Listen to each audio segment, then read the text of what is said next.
ഇവിടെ ഇങ്ങനെ മത്തിയത്തിടണം. എന്നിട്ട് അതിൽ ഇങ്ങനെ കറി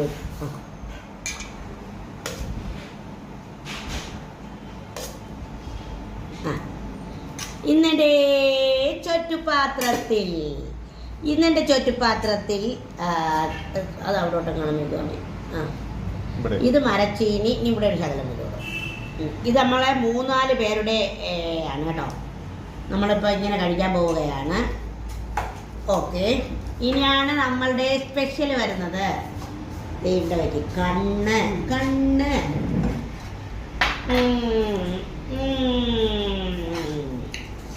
ഇതെന്താണെന്ന് അറിയാമോ?